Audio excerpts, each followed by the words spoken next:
conheço boa parte das pessoas, mas aí já todos já sabem quem é. Boa noite, Márcio. Boa noite a todos vocês. Prazer, eu sou o Chamon, para quem não me conhece.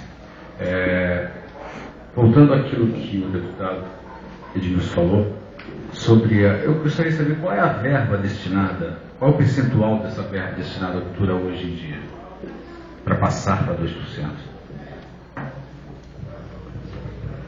Olha, ela hoje é em torno aí de, no sistema federal, percentualmente, um pouco mais de 0,5%. Nossa, é muito pequena ainda. É quadruplicar essa verba. É muito pequena ainda. Estou na área de museus, né? Mas olha, na área de museus nós passamos de 2001, que era o quê? 20 milhões, né? Só na área de museus de 2001 eram 20 milhões. Hoje, 2010, são 120 milhões. Multiplicou por 6. Então, foi um grande avanço. Agora, ainda é pouco, não é? Então. E uma outra questão também que me preocupa muito, que também me atinge muito, voltado ao segmento da música e da arte, né? Quanto a essa questão da lei Rouanet.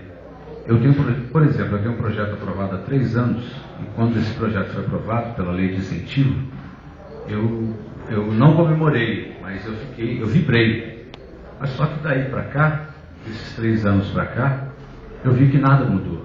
Ou seja, se nós não somos globais, se nós não temos esse acesso à mídia, que é para isso que existe esse incentivo, para que a gente tenha esse acesso maior, é muito difícil a gente captar essa verba que está, entre aspas, aberta para nós.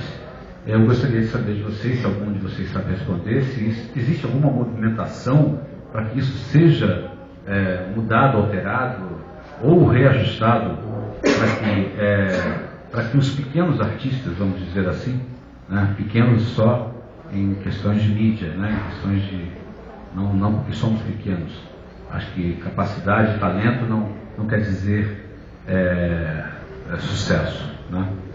Então, eu gostaria de saber se existe alguma, ou se isso é visto pelos parlamentares, se isso é visto, né, pelo poder público, ou se apenas é uma questão que nós sofremos e que existe aí, é uma lei que incentiva realmente, mas que infelizmente, posso estar sendo até injusto, mas infelizmente a gente só vê os grandes nomes tendo acesso a esses recursos.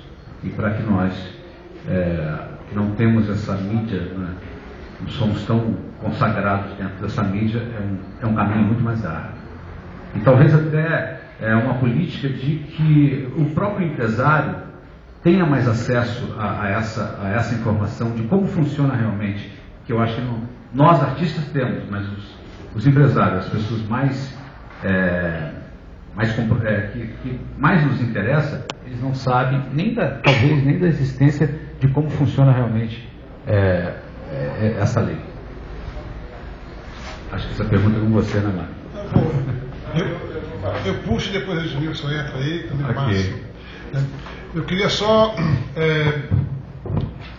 sublinhar isso que o Edmilson já falou inicialmente, no que se refere à PEC, acho que é a PEC 150, né? Se não me engano, isso. Que essa PEC é referente aos 2% para a área da cultura. Também a importância dessa PEC é que um projeto de... Isso, aí tem que dizer. Então é uma proposta, um projeto de emenda constitucional, né? A importância disso é fazer na Constituição a garantia de que no âmbito da União se destine 2%. Então, 2%. E que isso não tenha mais variação de governo para governo. Porque uma questão é que hoje, no governo atual, nós chegamos aí a 0,8%, chegamos por aí. Mas nos governos anteriores, até 0,2% chegou, né? Então, a questão é essa, é conseguir garantir que nós tenhamos uma perspectiva de 2% no orçamento vinculado, um orçamento com uma indicação constitucional para isso. Essa que é a grande diferença, né? Agora, de outro lado, no que se refere à chamada Lei Rouanet, o pessoal anda brincando dizendo que é necessária uma lei Raoni, né? Uma lei que tenha a cara mais brasilidade, pessoal bonito, precisamos de uma lei Raoni, né? Então, mas na verdade não se pode pensar em fazer política pública de cultura com uma lei de incentivos como essa que está posta aí. Isso não dá para fazer política pública de cultura assim, né? Por que não dá para fazer política pública de cultura nesses termos?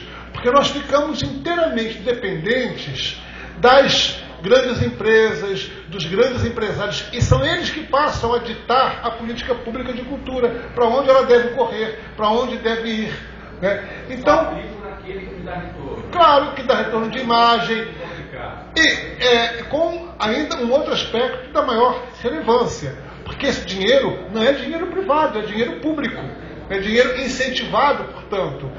Então, na verdade, a necessidade de mudança dessa lei vem sendo percebida há bastante tempo, e houve agora a coragem, isso deve ser dito, do Ministério da Cultura de enfrentar esse debate e de fazer uma nova proposta de lei, hein? Apanhou muito o Ministério da Cultura. Fazer uma nova proposta de lei, porque a crítica que o Ministério da Cultura fez à lei de incentivo, a atual lei de incentivo, a chamada Lei Rouanet, é que, na verdade, por mais importante que ela tenha sido, ela provocou uma grande concentração no sudeste do Brasil.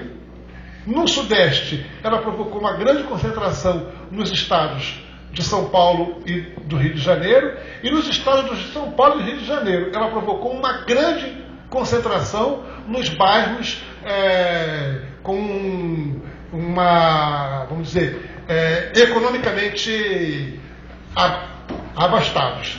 Não se pode imaginar que grandes recursos de Lei Rouanet cheguem na periferia do estado do Rio de Janeiro, né? Cheguem nas escolas de samba do segundo grupo, do terceiro grupo. Isso não funciona assim.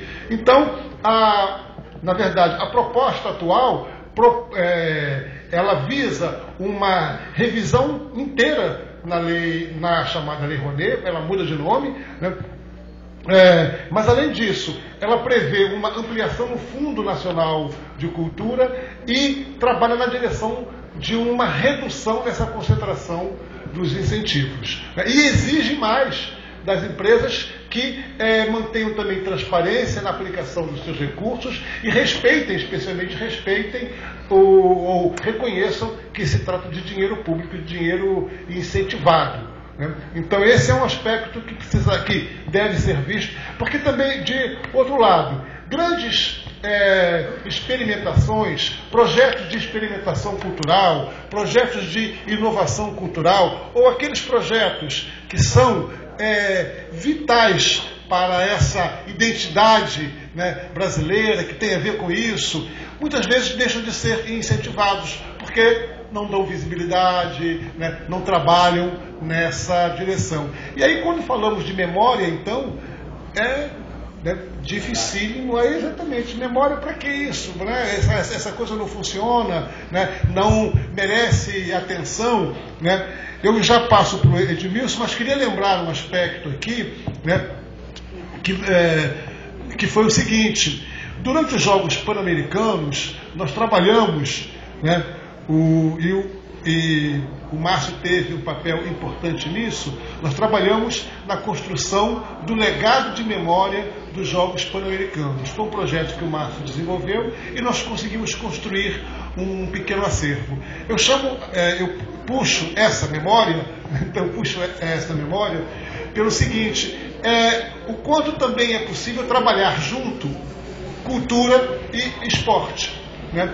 E aí, muitas vezes ações como essas não são contempladas, por exemplo, numa lei Rouanet, né, na lei de cultura, na lei de incentivo à cultura hoje. Mas é perfeitamente possível imaginar um estímulo à memória dos clubes brasileiros, clubes de futebol, clubes de vôlei, os mais variados clubes, trabalhar essa memória do esporte brasileiro. E é uma memória que está sendo perdida. Até as salas de troféus estão sendo abandonadas, deixadas de lado. E seria possível imaginar, como o Márcio sugeriu numa dada ocasião, e nós construímos por parte do Ministério da Cultura, junto com